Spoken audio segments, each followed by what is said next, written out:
Welcome to QSR Nation, your weekly dose of food service marketing tips and business strategies for success. Here's your hosts, Josh Anderson, Beth Oots, and Anthony Pierce from the PFS Brands National Headquarters.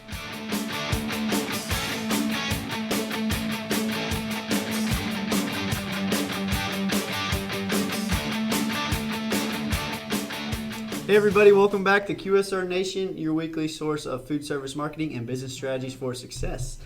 Today we're going to talk about mini games. These are a great way to really get your store employees involved in really pushing certain items, like specifically high margin items.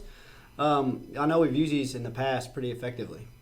Yes, we definitely have. You know, it's super creative for whatever store that you wanted to offer. If you have something that's very popular in your area, let's say there's soccer or there's baseball, you know, center a game around that type of event so that way it's going to be motivating to all of your employees. And don't just think about just your deli. You can start making sure that you have competitions between each department within your grocery store or within each different shift at your C-store. Whatever you would like to do, just start implementing those challenges and those competitions to start raising your bottom line. Exactly. And, you know, one thing that's great is employees love rewards. And so find out some things that they actually like. It's a great opportunity to get your employees as well and find some things that really help motivate them. And by doing these mini games, not only will it drive your sales, but a lot of times you're going to develop a lot better communication with your employees. You're going to see some people step up to the plate that maybe in the past you didn't realize could do so well. It really kind of stretches their abilities and encourages them, to continue to be successful. So mini games are really great. Mini games are really great. So what's a good way to track these? You go like off a shift volume that's moved, or what's a good way to do that? You know, you could go off of cases of product purchased. You could do off of the larger sales amount per shift. However, if you want to do just a certain item, so if you wanted to pick, let's say a chicken tender or potato wedges, you could do however many of that individual item was sold in that day for that person. So if you're going to have a heavy traffic day, just start implementing those challenges. And then on your lowest traffic day, make sure that your employees have to beat that amount. And whoever can get closest to the amount of your heavy traffic days, that's how they earn a prize. But, there are several stores out there right now that are implementing these huge prizes, like Tony had said, with right now they're trying to give away an iPad. And so the highest winner of that store who has the most sales earned over a 16-week period is going to have the chance to win an iPad. And then other stores or other employees, the top 10, will just earn a small cash prize. Mm-hmm. So it's motivating for everyone because A, they're going to get to win a prize. That's something that's really valued and something that they want. But B, it's also going to continue those sales and those trends for 16 weeks.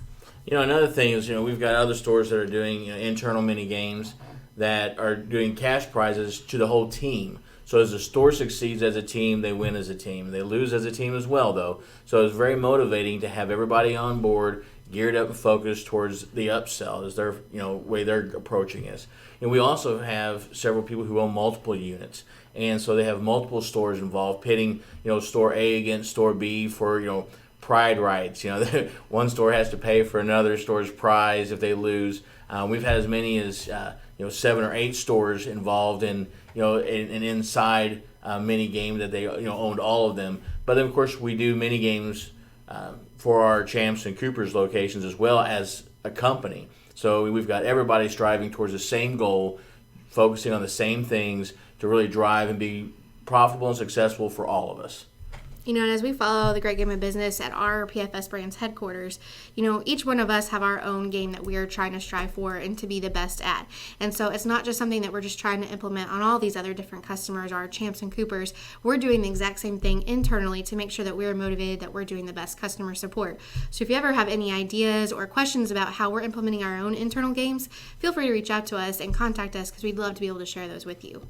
It's a great point. I mean, we've seen how effective these mini games can be here at the national headquarters, and that's why we're trying to implement them out there in the nation. Yes. Absolutely. And what's great is, to walk around and see the scoreboards, here and know, how well we're doing so we can, push harder, stress more towards a goal, or, to know that, we've got that accomplishment, in our hands there when we achieve it, especially when we achieve it early. And that's why, a lot of these mini games, we'll send reports out to the store so that they can also feel that sense of achievement. They know where they're at. They know where they're striving towards, because that's really the ultimate goal, is to help everyone be part of that team and feel that achievement.